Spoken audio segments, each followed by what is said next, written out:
Introdução. O propósito desta gravação é comentar e condensar um dos livros mais assombrosos jamais escritos. Pense e Fique Rico, de autoria de Napoleon Hill, que tem exercido influência na vida, realizações e fortunas de mais pessoas do que qualquer outro livro jamais publicado. Em todo o mundo livre existem atualmente milhares de pessoas que têm triunfado em todas as linhas de trabalho e que hoje ocupam suas boas posições porque um dia encontraram e compraram um exemplar de Pense e Fique Rico. Qualquer uma delas estará disposta a confirmar isso, e com toda satisfação. Uma descoberta valiosa. Descobri pela primeira vez esse notável livro no outono de 1949. Ajudou-me a decidir de uma vez por todas como alcançaria a meta a que me tinha proposto. Unificou meu pensamento e abriu-me um caminho reto e claro até o ponto a que eu havia decidido chegar. Um de meus melhores amigos, que encontrou o livro há anos, ficou tão fascinado pelo seu conteúdo que permaneceu em casa durante 3 dias, lendo e meditando acerca das ideias ali expostas. Depois, aplicou seus princípios e agora ocupa a posição mais alta dentro da indústria em que trabalha. Por outro lado, tenho estado nos escritórios de altos executivos e tenho escutado dirigentes de empresas famosos mundialmente, alguns com idade suficiente para serem meus pais. Todos eram unânimes em afirmar que, após terem lido Pense e Fique Rico, seus negócios passaram a caminhar muito melhor. Qual é o segredo desse livro tão assombroso? Por que, entre milhares de livros sobre autoajuda, ele tem se mantido como a obra-prima mais destacada? Creio que, para compreender o porquê, vocês teriam que conhecer Napoleon Hill, tanto quanto eu. Com certeza, não foi ele o primeiro homem que se rebelou contra a pobreza e contra a interminável luta ante a falta de orientação que via em seu redor quando ainda era um rapaz. Nem tampouco foi o primeiro a escrever sobre a matéria, mas possuía 2 habilidades únicas, altamente desenvolvidas, que raramente são encontradas num homem. A primeira era a maneira como focalizava seu tema. Hill procurava soluções para o êxito da mesma forma como um cientista busca trazer à luz da razão um segredo da natureza. Tratava de descobrir as formas do sucesso de igual maneira como Thomas Edison investigava os processos para chegar à luz elétrica, sem descanso, implacavelmente, até que a verdade, que sempre esteve ali, lhe foi revelada. Sua segunda virtude importante era a habilidade ou destreza para escrever sobre suas deduções, de tal forma que eram compreendidas intelectualmente num instante. Mas talvez o mais importante para este assunto em especial é que eram compreendidas também emocionalmente. O poder de modificar vidas. Quando alguém lê a última página de Pense e Fique Rico, já é um homem diferente. Um homem que se coloca de pé ao terminar a leitura e já começa a demonstrar as modificações que sofreu. Para ele, desapareceram as situações angustiosas, cheias de frustração e autoimpostas. Para ele, o caminho está livre. É um homem agora possuidor de uma singular capacidade de converter os sonhos em realidade, as ideias em fatos. O destino, a fatalidade, os maus efeitos das circunstâncias exteriores não mais o afetam. De passageiro do barco da vida, passou a capitão, traçando rumos e decidindo vidas. Para entender esse livro, temos inicialmente de compreender a realidade, o princípio ou filosofia que se estende como estrutura básica da obra. A menos que, seja o que for que você construa, esteja baseado na verdade, acabará com a estrutura caída e espalhada ao seu redor, como a armadura dos antigos guerreiros de Homero. O que não é baseado na verdade não pode sustentar-se. Não pode suportar a prova do tempo. A razão pela qual Pense e Fique Rico tem resistido à prova do tempo é porque repousa sobre uma base ampla e sólida, da qual se origina todo o sucesso do homem. O fato puro e imutável de que tudo começa com uma ideia. Um estado da mente. É uma filosofia baseada no fato de que a riqueza de qualquer classe começa com o que o autor chama de estado da mente. Pode-se começar sem nada mais que pensamentos, ideias, planos organizados ou algo semelhante. Os pensamentos são fatos. Fatos incrivelmente poderosos quando se agregam a propósitos, persistência e um desejo ardente de transformá-los em objetos materiais ou riqueza, considerando como tal aquilo que você pode desejar. Os sábios têm dito desde há muitos séculos, e há pouco Charles Asserami escreveu: a verdade é que a mente humana é um organismo tão real como qualquer músculo do corpo, mas muito maior em força e potencial, e assim como a fibra muscular pode reforçar-se para conseguir conquistas incríveis. Assim, pois, esta é a verdade na qual se baseia Pense e Fique Rico. Se você sabe o que quer, e se o quer com força suficiente para alcançar o tipo de persistência que não se pode conter, com toda certeza você conseguirá o seu ideal. Controlando sua mente, você controlará seu destino aqui na Terra. 2 passos para o sucesso. Tendo em vista os princípios acima, falaremos adiante sobre os famosos 13 passos rumo à riqueza, tal como Napoleon Hill menciona em sua obra, lembrando sempre que riqueza é qualquer coisa que você possa desejar. Entretanto, antes peço permissão para fazer 2 indicações importantes. A primeira é que é necessário ter-se em mãos um caderno de anotações, todas as vezes em que se ouvir esta gravação, a fim de anotar os pontos mais importantes. A segunda é que esta gravação foi idealizada para seu uso pessoal, acompanhando sua própria e estimulante jornada. Usar esta gravação para um grupo resultará apenas em auxílio temporário. Assegure-se de ter seu próprio exemplar, a fim de ouvir estas orientações, vez por outra, nos momentos especiais em que se sentir fora de rota. E agora, os 13 famosos princípios de Napoleon Hill. Primeiro princípio: desejo. Ponto de partida para todo sucesso. Primeiro passo para a riqueza. É aqui, precisamente aqui, que frequentemente tropeçamos num obstáculo. Algumas pessoas dirão: sei o que quero, mas como consegui-lo? Mais tarde, entraremos na questão da dúvida, mas de uma vez por todas esclareçamos se é possível ou não alcançar-se o que se deseja com toda a alma. Creio que Emerson expressou-se muito bem quando escreveu: nada existe pelo capricho da natureza. O fato de existir um desejo indica que os meios para realizá-lo existem na mesma criatura que o sente.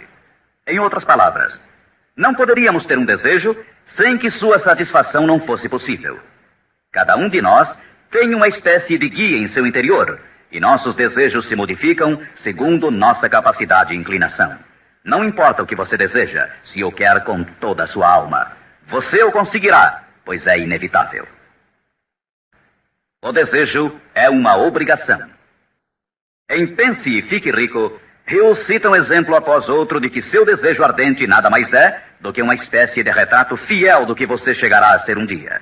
Portanto, determine agora mesmo e com firmeza o que você mais deseja, porque senão, como disse Helvécio, destruindo o desejo, destrói-se a mente.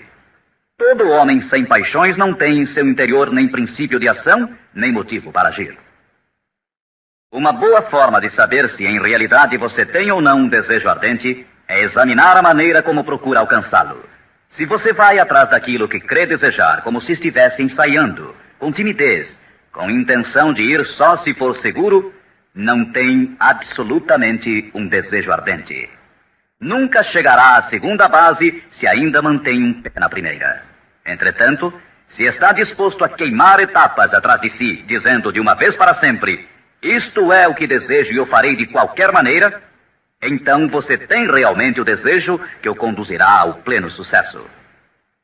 Com esse tipo de resolução, você será capaz de levantar-se após os tropeços que lhe sucederem.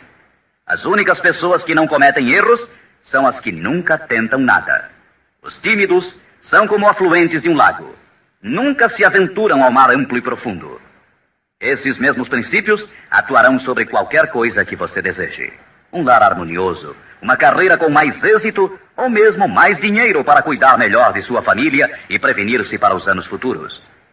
Para obter sua parte na prosperidade que o espera mais adiante, Napoleon Hill oferece a você a seguir 6 passos práticos e precisos. 6 passos vitais. Primeiro, fixe em sua mente a quantidade exata de dinheiro que deseja. Não é suficiente dizer: desejo muito dinheiro. Seja preciso com relação à quantidade. Existe uma razão psicológica quanto a essa precisão e que será abordada posteriormente. Segundo, determine com exatidão o que se propõe a dar em troca do dinheiro que deseja. Não é possível obter-se algo a troco de nada. Terceiro, estabeleça a data concreta em que terá todo o dinheiro que deseja. Quarto, idealize um plano definido para levar a cabo o seu desejo e dê início imediatamente. Quinto, coloque todas essas ideias no papel. A quantidade de dinheiro que deseja, o que dará em troca, a data exata e descreva claramente o plano idealizado. Sexto, leia sua manifestação escrita em voz alta pelo menos 2 vezes ao dia. Uma vez, imediatamente antes de deitar-se à noite, e outra ao levantar-se pela manhã. Enquanto lê, sinta-se, veja-se e creia-se como se já tivesse o dinheiro, ou seja, qual for o seu objetivo. É importante que você siga estas instruções ao pé da letra.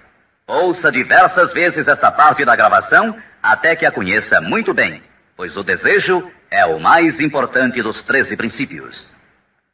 Este capítulo do livro termina com as seguintes palavras.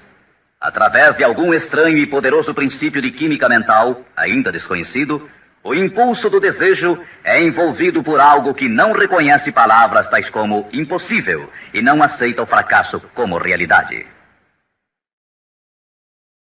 Segundo princípio, fé. A fé é imprescindível para o sucesso. Você jamais teria pensado em seu desejo principal se a fé não estivesse presente dentro de sua mente.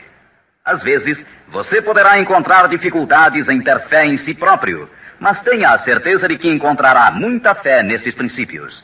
Use-os, portanto. Vejamos o que Napoleon Hill diz sobre a fé. A fé é um estado de espírito que pode ser induzido ou criado por meio de afirmações ou instruções repetidas à mente subconsciente através do princípio da autossugestão.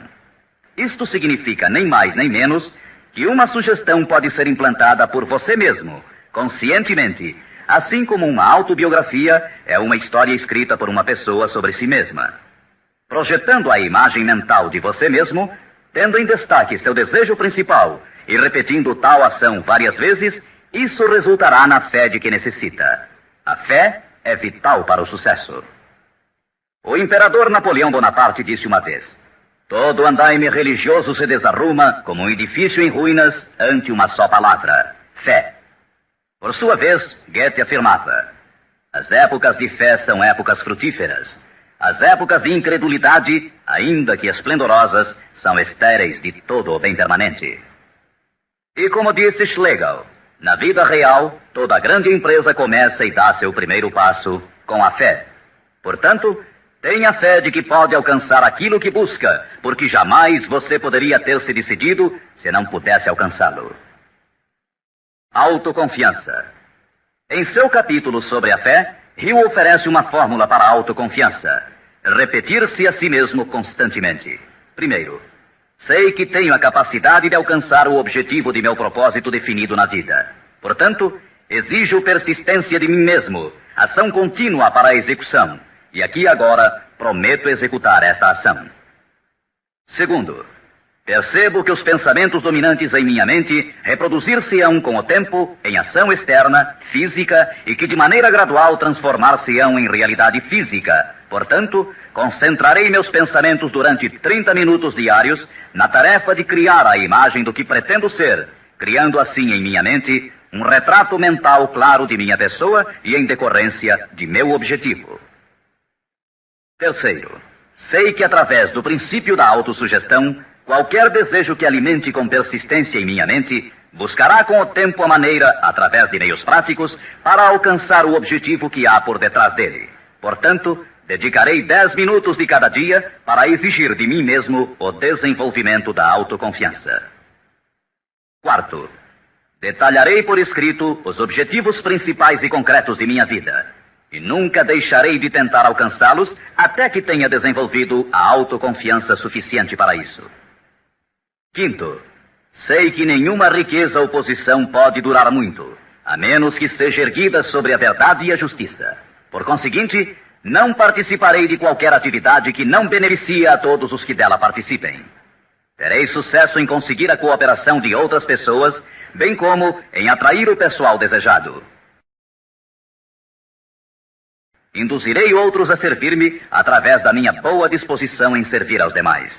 Eliminarei o ódio, a inveja, os ciúmes e o egoísmo, oferecendo amor a toda a humanidade, pois sei que uma atitude negativa nunca me trará o sucesso.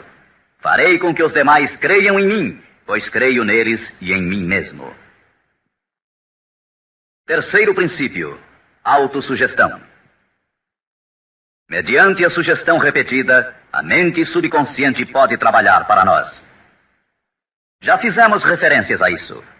A autossugestão é a faculdade de ser capaz de concentrar na mente o nosso ardente desejo, até que o nosso subconsciente o aceite como uma realidade e comece a imaginar os meios para realizá-lo. É daqui que provém os impulsos, as súbitas centelhas de inspiração e orientação.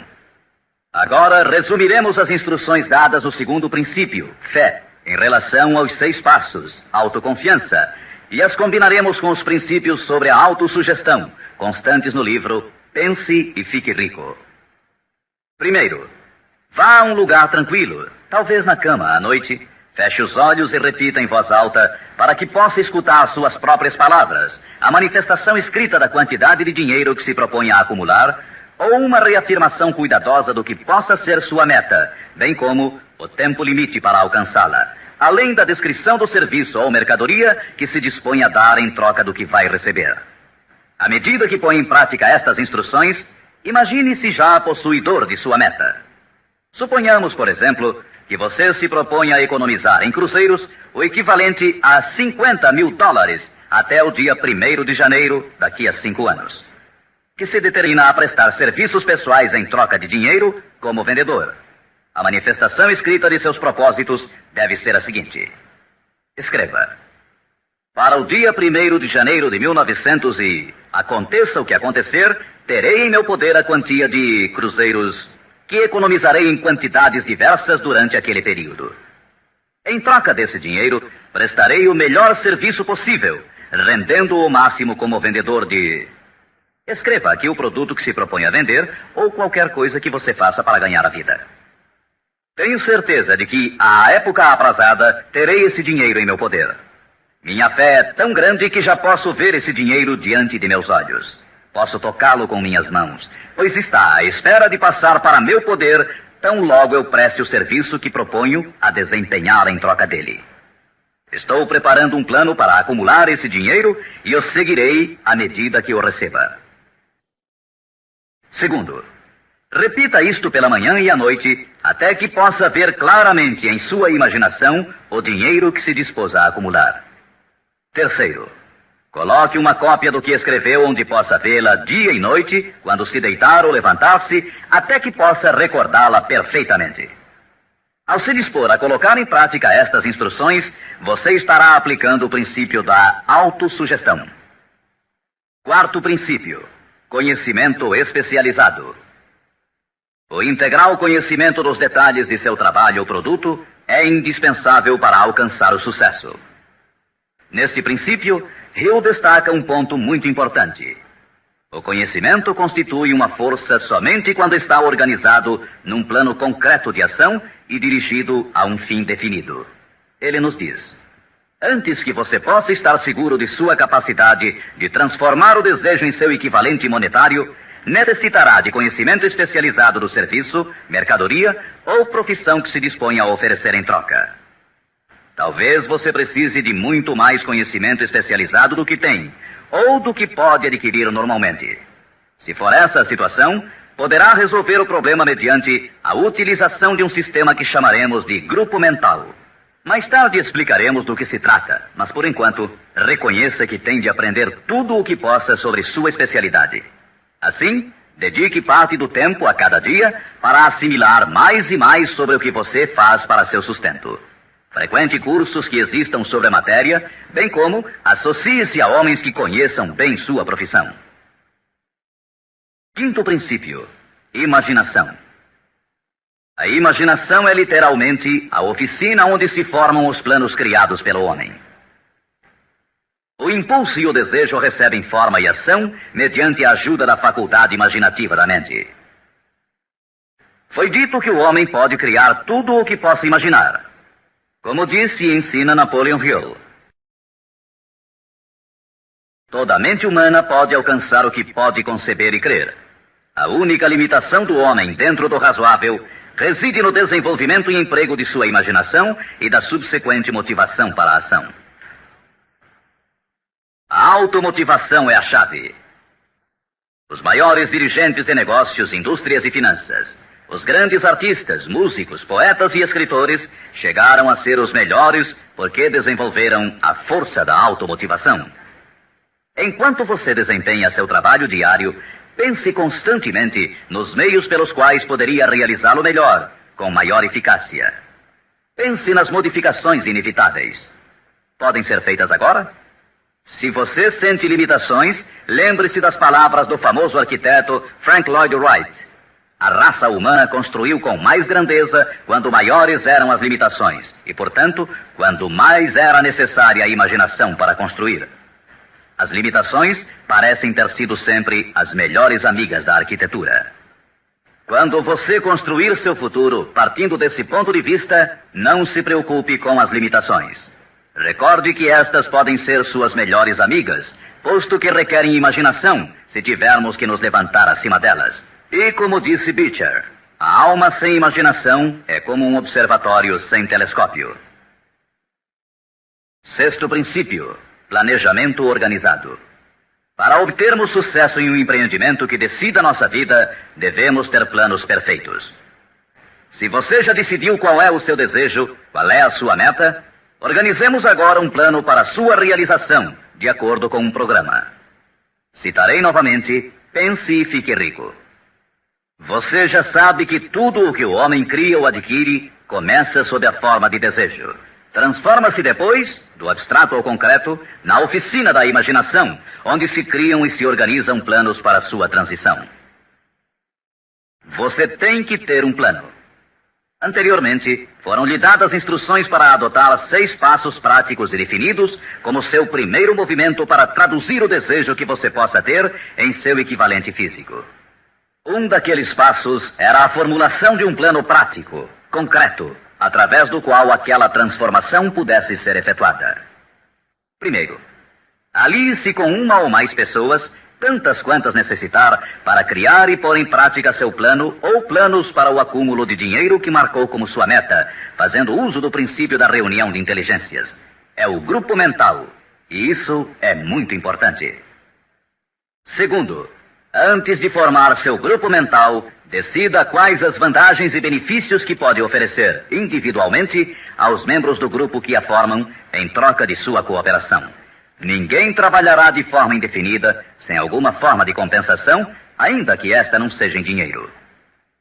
Terceiro, reúna-se com os membros de seu grupo 2 vezes por semana, pelo menos, e com maior frequência, se possível, até que tenham aperfeiçoado o plano ou planos para a consecução de sua meta. Quarto, mantenha uma harmonia perfeita entre você e cada membro de seu grupo mental. Tenha em vista 2 fatos. Primeiro, você está comprometido em um empreendimento de importância básica. Para obter sucesso, tem que ter planos perfeitos. Segundo, deve ter a vantagem da experiência, instrução, capacidade e imaginação naturais de outras mentes. Este é o método seguido por todas as pessoas que têm se sobressaído da média. Dedique-se a isto até que tenha um plano formal bem organizado para alcançar seu objetivo. Desta forma, você nunca estará confuso ou pensando no que deve fazer em seguida. Cada manhã saberá com exatidão o que vai fazer e por que o fará. Adquira estas qualidades de dirigente. É neste capítulo de Pense e Fique Rico que Hill nos fala das características que deve ter o homem que dirige. Primeiro, determinação. Segundo, autocontrole. Terceiro, acurado senso de justiça. Quarto, exatidão nas decisões. Quinto, precisão nos planos. Sexto, hábito de fazer mais do que recebe como pagamento. Sétimo, personalidade agradável. Oitavo, simpatia e compreensão. Nono, domínio do detalhe.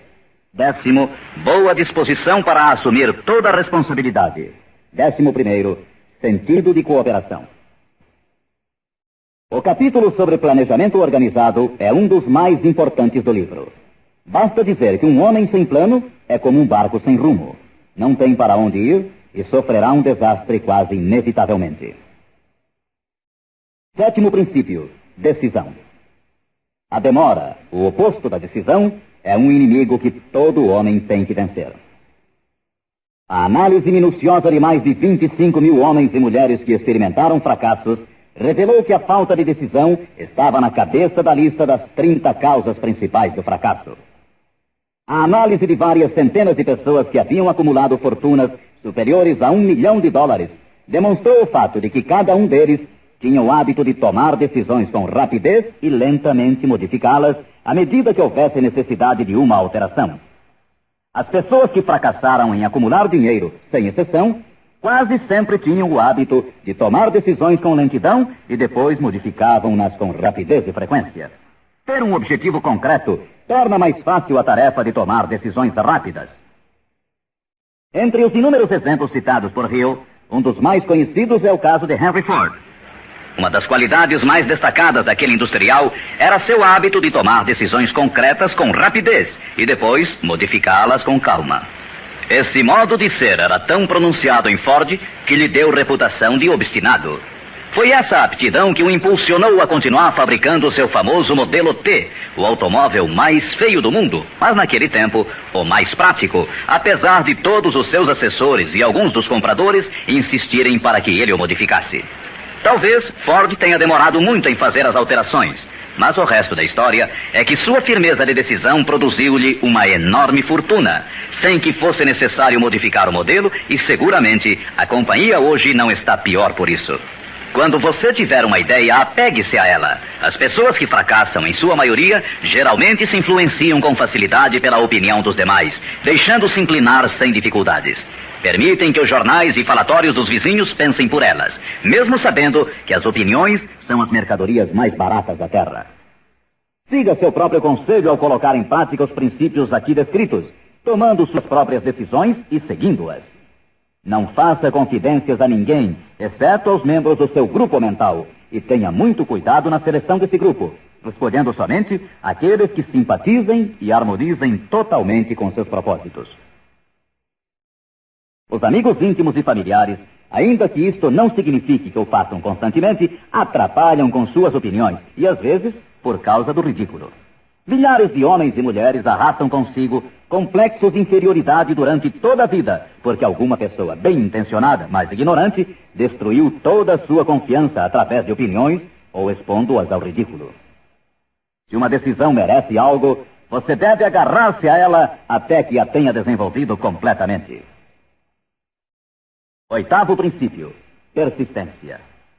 A força de vontade e o desejo, adequadamente combinados, constituem uma dupla irresistível. Segundo Hill, persistência é como a força de vontade e combina-se com o homem como o carvão ao aço. Em inumeráveis casos, a persistência tem sido a única diferença entre o sucesso e o fracasso. É a falta dessa qualidade, mais do que qualquer outra, que impede a grande maioria de triunfar. Tentam algo, mas tão logo o caminho se torna áspero, desistem.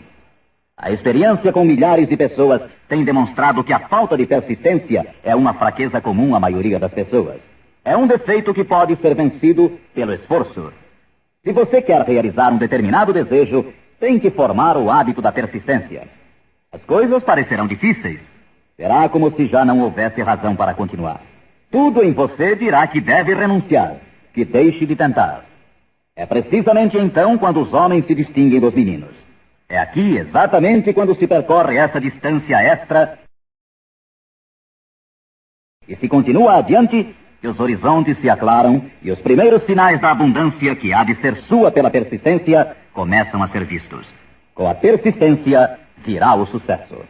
A persistência pode ser cultivada. A persistência é um estado mental, portanto, pode ser cultivada. Como todos os estados da mente, a persistência se baseia em causas definidas, e entre elas encontramos as seguintes. Primeira, unidade de propósito, saber o que se quer. Segunda, desejo. Terceira, confiança em si mesmo. Quarta, unidade de planos. Quinta, conhecimento preciso. saber que seu plano é firme. Sexta, cooperação. A simpatia, a compreensão e a cooperação harmoniosa dos demais tende a desenvolver a persistência. Sétima, força de vontade. Oitava, hábito. A persistência é resultado direto do hábito. Nono princípio, usar a força de seu grupo mental. Duas mentes que se unem nunca deixam de criar uma terceira força, invisível, intangível, que pode ser comparada a uma terceira mente. É neste capítulo que Hill descreve a importância de formar-se um grupo de pessoas que simpatizem com o seu desejo. Esse grupo mental pode ser integrado de 2 ou mais indivíduos que, eventualmente, possam ter planos semelhantes.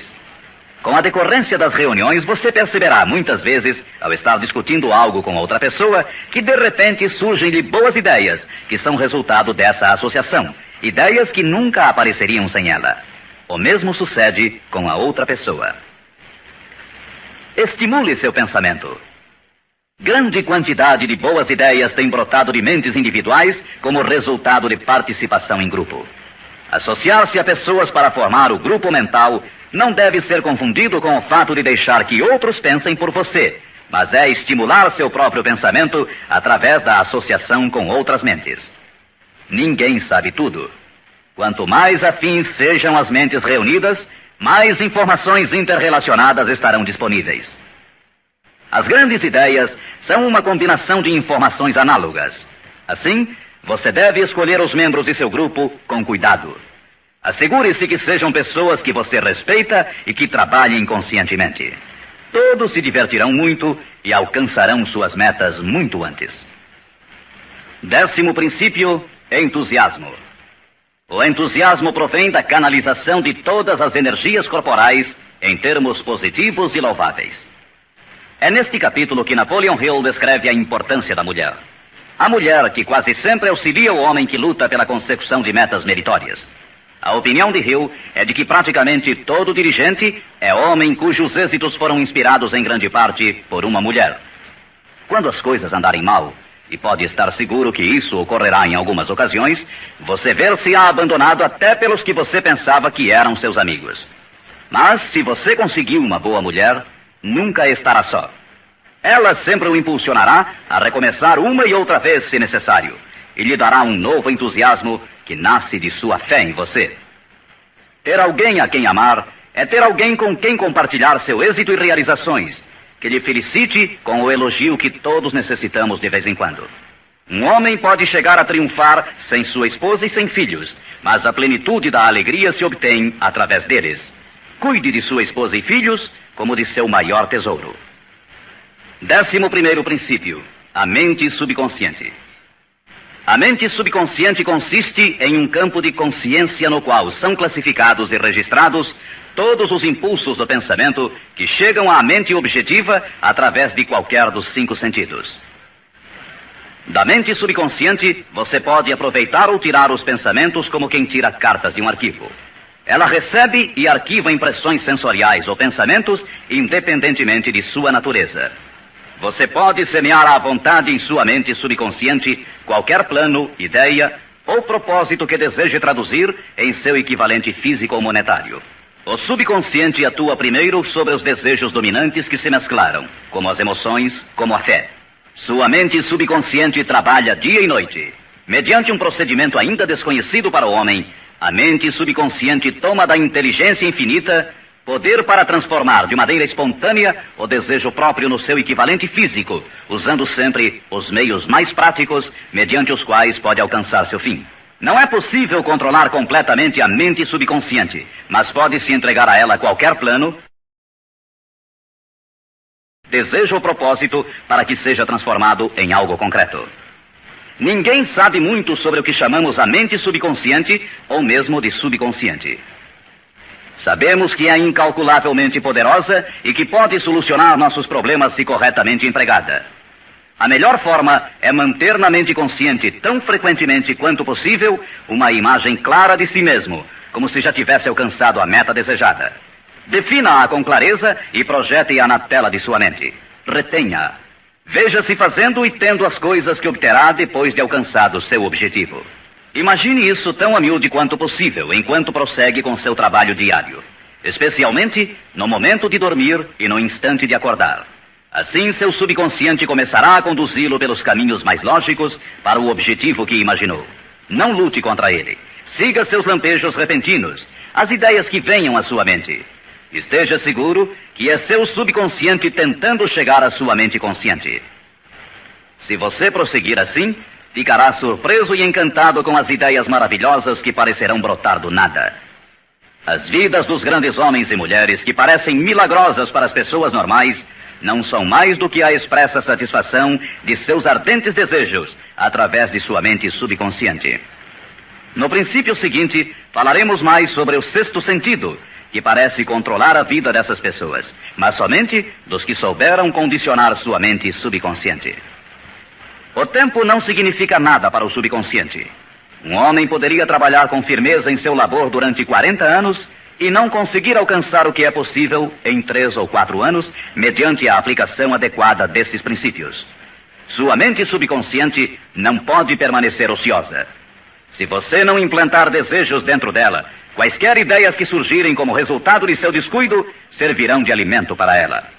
Lembre-se que você vive no meio de todo o gênero de impulsos e pensamentos que chegam a seu subconsciente sem seu conhecimento.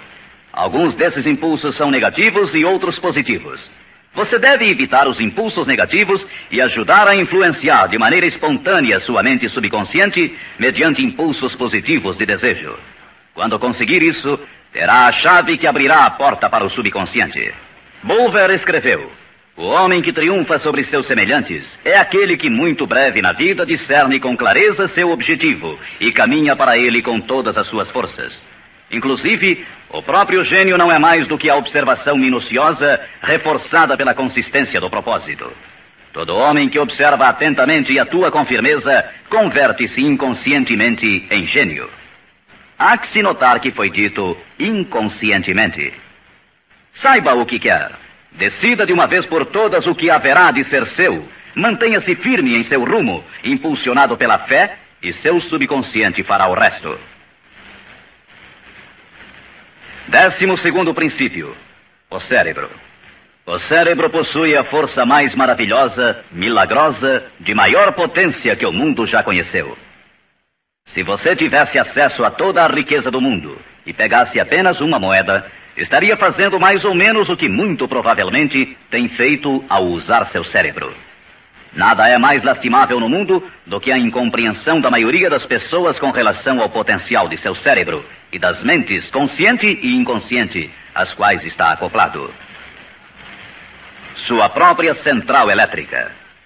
O número de linhas que ligam entre si as células cerebrais é igual ao algarismo 1, seguido por 15 milhões de zeros. Calcula-se que existem de 10 a 14 bilhões de células no córtex cerebral humano normal. É inconcebível, pois, que esta intrincada maquinaria deva existir com o único propósito de manter as funções físicas inerentes ao desenvolvimento e manutenção do corpo físico.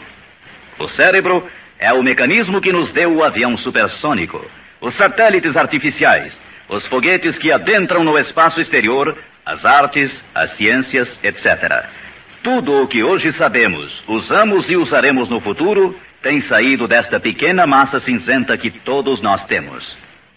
Pode você duvidar, ainda que por um momento, de que pode trazer a você e aos seus o que quer que deseje aqui na Terra? É evidente que não conseguirá se admitir que sua força é como a de uma pessoa que deixa de agir, como aqueles que nem sequer pensaram nisso alguma vez. Deixe para o cérebro o trabalho que você decidiu realizar e veja como ele o executa. 13º princípio: o sexto sentido. O sexto sentido é o equipamento receptor através do qual chegam à mente ideias, planos e pensamentos que às vezes recebem o nome de lampejos repentinos ou inspirações. O sexto sentido pode ser descrito como sendo o sentido através do qual a inteligência infinita pode e efetivamente se comunica com o indivíduo de maneira espontânea e sem esforço algum por parte deste.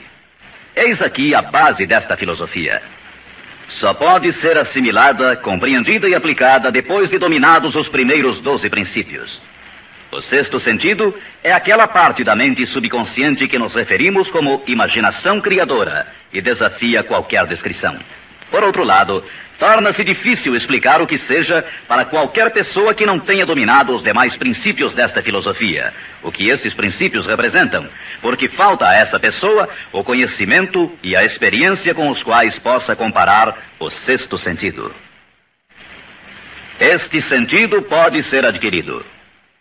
O sexto sentido não é algo que possa ser ligado e desligado à vontade. A capacidade de empregar essa enorme força chega pouco a pouco, através da aplicação dos outros princípios que esboçamos.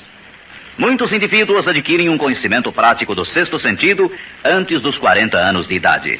Entretanto, com maior frequência é adquirido depois de bem passados os 50, porque as forças espirituais com as quais está intimamente ligado o sexto sentido geralmente não amadurecem e chegam a ser utilizadas, senão através de vários anos de meditação, de autoanálise e de pensamentos corretos.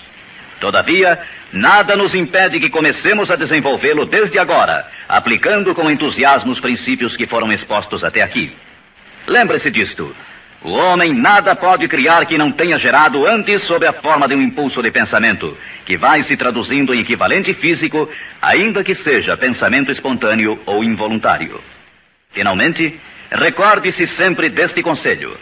Afaste o temor de sua mente, concentrando-se na imagem mental de sua meta, seu maior desejo, e vença. O que vários homens famosos acharam desta mensagem? Agora, quero mencionar que Pense e Fique Rico tem recebido a entusiasta aprovação de muitos dos maiores homens que existiram. Todos esses grandes homens aplaudiram e usaram os princípios de Napoleon Hill. Citarei somente alguns. Os presidentes dos Estados Unidos, William Howard Taft e Woodrow Wilson. F.W. Woolworth mencionou que havia aumentado muito sua cadeia de armazéns aplicando muitos destes princípios. Robert Dollar, que construiu uma grande companhia de navegação, escreveu: se há 50 anos tivesse usado esta filosofia, imagino que poderia ter feito tudo o que fiz na metade do tempo. Tenho esperança que o mundo a descubra e o recompense. Samuel Gompers disse: o domínio destes princípios é uma apólice de seguro contra o fracasso. John Wanamaker, o príncipe dos comerciantes, escreveu: sei que seus fundamentos são reais, porque os tenho aplicado em meu negócio há 30 anos.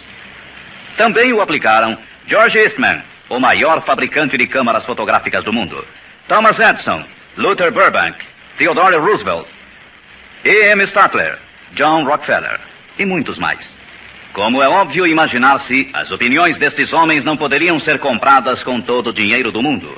O que temos mencionado aqui pode mudar sua vida, pode trazer-lhe todas as coisas proveitosas que deseje na vida para você e sua família. Afaste-se da média, do medíocre e enderece seu rumo de acordo com os sonhos de seu coração. Estes 13 princípios não o decepcionarão nunca enquanto você os empregar. Sua grande oportunidade pode estar precisamente onde você se encontra agora. Siga estas instruções fielmente e o resultado aparecerá diante de você. A última recomendação de Napoleon Hill: não procure a oportunidade longe, mas sim a reconheça e aproveite-a onde você se encontra.